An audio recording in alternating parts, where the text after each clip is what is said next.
slow down. My hair a wreck? Hair's probably a little bit. Perfect. I have no hair, so we're good.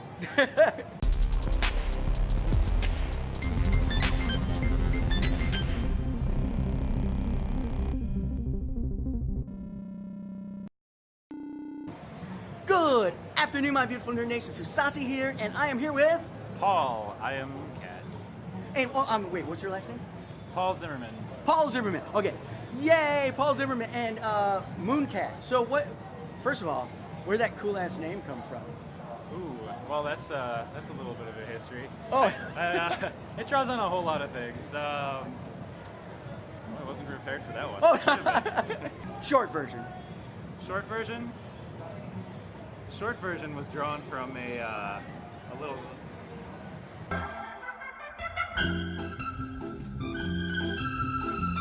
Yeah. Give me like 15 seconds to. You got it. To like go through a mental checklist here.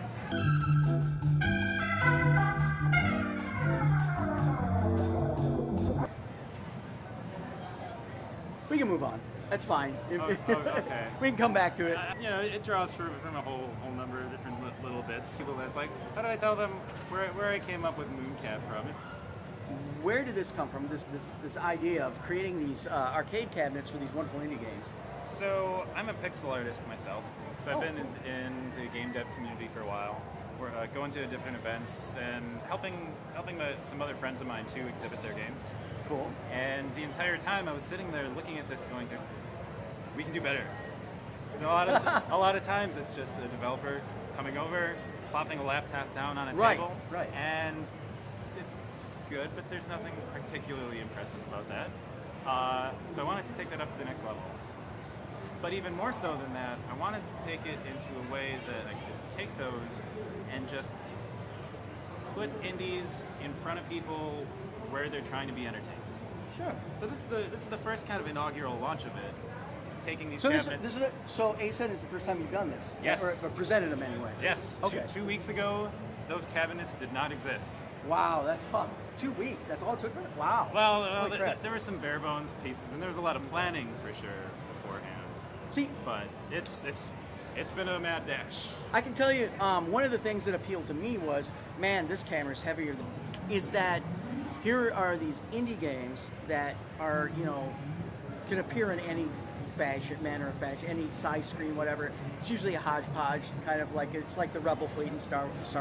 God, I'm such a nerd. Anyway, so I'm a ragtag fleet. Wait, that's Battlestar Galactica.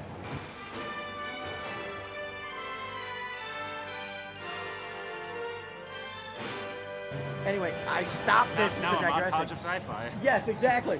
Was that here are all of these presented in not just a uniform fashion, but in a familiar fashion, a very inviting way for people to interact with these games that didn't exist before. You know what I mean? Like like when you play the Moonfield, for instance. What a brilliant game! And then there's like 20 different kinds of controllers and different screens and stuff like that. And here's this beautiful, just like, honestly, I got footage of these beautiful cabinets that just like welcome people. And this is a known element. People look at it and go, games, cabinet, arcade, play, must. Yes, I want people to see it and just want to walk up to it and start playing with it. Exactly, and it really does invite you in. It's like with the old school games. Like I walk up to the old school games quicker than I do the new ones because it's familiar. And it's very warm and inviting. You know what I mean? And a lot of those ride entirely on the nostalgia factor, though. Yeah. That's the other part It's true. of what got this started, actually, too. Of realizing how much of a draw that is for people, how much people actually want that now. It's a huge thing right now, too, of people going to, like, barcades and whatnot. Right, and, right. And, like, wanting to play on those cabinets. But again, it's all 100% nostalgia. And I want to see that happen of cabinets that aren't just riding on, oh yeah, I know that game from the 80s. Here's this old school game. And it's funny because it's not just people like myself who were around for those games. For some reason, there are people that weren't even born when those games came out that are nostalgic about games that they weren't around for. There's a quality about that in the just the form factor of the arcade unit and everything. I don't know what it is. It's just like you beeline for it. I see it here. All these young people headed straight for like Miss Pac-Man and stuff, you know. But anyway, but I digress, of course. So how long did it take you to from start to finish, like design process? Oh, the design process too.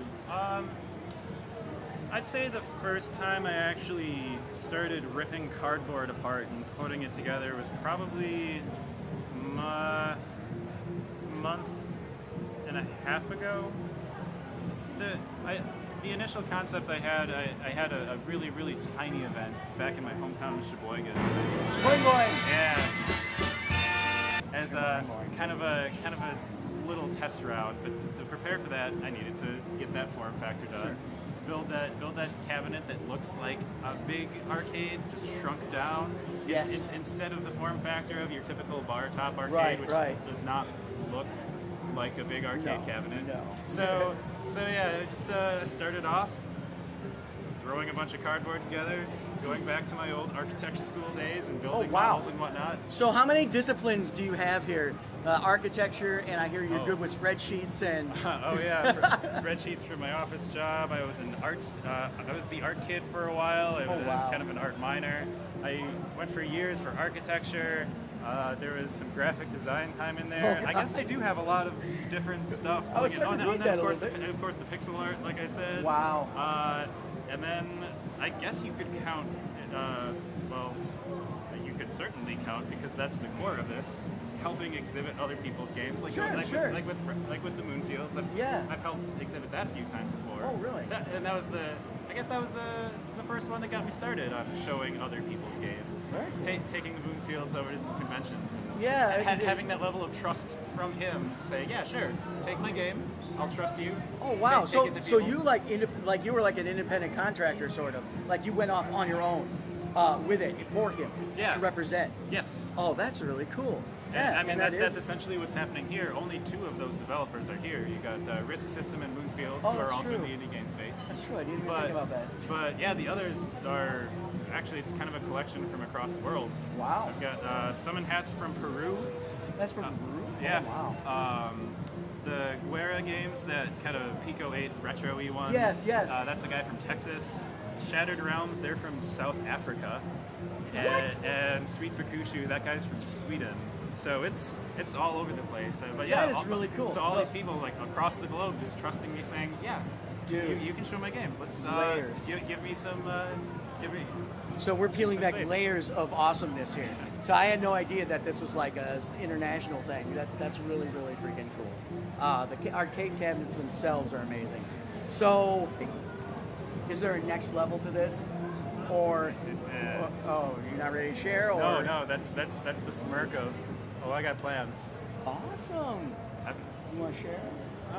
Or not yet? I'm thinking how much I can share a few of the next steps. Okay, cool. But well, I mean, a few of the next steps are exactly what you would imagine of this kind of done again in other events and other spaces. I have a few things lined up coming up shortly. There's back in Milwaukee. There's a 24-hour community bike race in my that sprouts all sorts of little parties and events. Okay. And in that area, along the route, there's a art bar. They make a street festival. So they close off the street. They put up a band stage, bring in food trucks and everything. And right there, in a very non-video game space, like this is very classically, this is video games. Yeah, absolutely. But now I'm taking this into a street festival, where it's not video games at all, but it's people looking out in public to be entertained, looking to have a unique, cool experience, this cool, novel thing. Right. And so there'll be people hang out, all sorts of revelry, and MoonCat Arcade. That's very cool. So it's just broadening the audience. Broadening the audience. And kind of testing the waters, maybe? Testing the waters, go out to more places, go where, like I said, cool. Go where they want to be entertained. Well, yeah, if there's any more updates and anything else as things are coming up, let me know and we can talk about it, you know. but anyway, so okay, so here's the fun part. This is where, and I don't know if you've seen any of the other videos, but I kind of asked, what are you playing now? Hey. So, very recently, I finally started diving into Celeste. I am just absolutely in love with pixel art, obviously. Yes, since, yes. since that's It's where I just live. gorgeous. It's so pretty. So good. It's a living, breathing world in pixel art. It's so gorgeous. Yeah. Sucks you in. And the music is so Oh, good. I know. That's what the atmosphere. The other one, big Skyrim fan. So Okay. so the next step, I finally had a chance to, once I broke my foot, Oh, God. to sit at home and dive into a lot of The Witcher 3. Oh, wow. So Okay. those have been the two that I've been bouncing back and forth That is between a lot. quite a nice little broad spectrum of gaming there. I like it. So also 3 retro games that either inspired you or blew your mind when they came out. Ooh. Like basically what's near and dear to my heart for over time. Okay, let's see. Well, one of my always go-to ones is The Secret of Monkey Island. Oh, wow. Okay. I love that old school. I love it. Yeah, the whole Point and click. point and click adventure. With, Yay! with its dumb humor and Yeah, just exactly. great wackiness. And LucasArts was amazing with those games. There were some amazing legendary games in that. Look at me, I'm behind you now. What? Do continue. More retro. Let's see. How retro is retro in this capacity? Well, I like to say like a generation or two back. Like GameCube is retro. Oh, we're counting PS2 that? is retro. Oh, okay. Dreamcast. That's fine. Yeah. See, that's weird for me to think of that as Oh, retro. I know. Think how I feel in my age. But so yeah. Secret of Mana, definitely Oh, Secret of yeah, Mana. Actually, if we're talking that era of retro too, I guess Crystal Chronicles Yes. was a blast. Okay. But So- I guess that speaks to a little bit of my love for weird peripherals then too. Oh, because yeah. the whole thing of that was you get your Game Boy, Right. You get your map on there. You're using a non-traditional controller, Right, exactly. and you're just kind of putzing with it that way. You know, and, I mean- and that's just Nintendo at the core right there. You know. Ooh, speaking of which, I'm really interested to see what they do with all their cardboard. Oh, I know. Labo. Yeah, it was funny because I bit my tongue when you started talking about how you were ripping apart cardboard. I was like, is Nintendo going to have an issue with this? But your own home Labo kit.